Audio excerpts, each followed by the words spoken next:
আসসালামু আলাইকুম বড় ভাই, গরু কিনবার আইছে মনে হয় ইনশাল্লাহ। এই গরুটা দেখতাছে, যদি পছন্দ হয় ইনশাল্লাহ দাম গৃহস্থ আছে, গৃহস্থর লগে দাম কয়া লয়ে যাবো। এই যে আমার বড় ভাই, এই মুরব্বী কি দাম চাইতাছুন আপনি একটু বলেন। দাম চাইছি 1,80,000। দেখি একটু জোরে বলেন। 1,80,000। 1,80,000 দাম চাইতেছে। মোটামুটি সীমিত, খাবার দাম অনেক বেশি। একটা গৃহস্থ অনেক কষ্ট করে গরু পালে, তারপরে আপনারা কথার মাধ্যমে লয়ে যাবেন ইনশাল্লাহ। দাম দর ফুরাই দুইজনের মধ্যে ভালোবাসা তৈরি করে একটা গরু নিবেন ইনশাল্লাহ।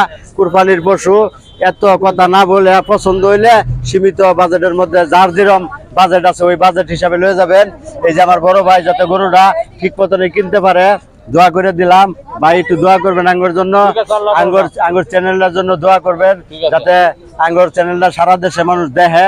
রহমতপুর বাইপাস ইঞ্জিনিয়ারিং মোড়ের পাশেই, হ্যাঁ, এই রহমতপুর মোড় কইলেছি না, এই বিশাল গরুর আট জমে। এনু দেশি গরুই পাওয়া যায় বেশি, সবচেয়ে দেশি গরুই বেশি পাওয়া যায়। মুরব্বী কি বলবেন বলেন।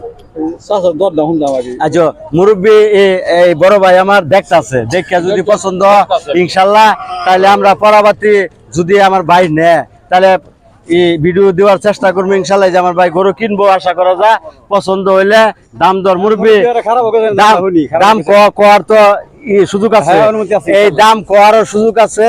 বড় ভাই আপনি যদি মনে করেন যে আপনার পছন্দ হয়েছে, একটা রেট কয়া নিবেন গে ইনশাল্লাহ। আচ্ছা জায়গা পরিচিত হইলে আরো বেলা মহব্বত করিয়া যত্ন করিয়া। কত বছর আপনি গরুটা পালছেন? 1 বছর। আচ্ছা জায়গা 4 বছর একটা গরু পালছে, 4 বছরে তো মহব্বত কম না। আঙ্গর আমারতে হেগর মহব্বত অনেক বেশি।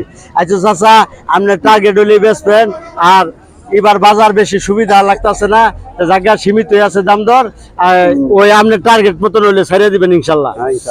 ইনশাল্লাহ ছাড়িয়ে দিব, দোয়া চাই। আসসালামু আলাইকুম।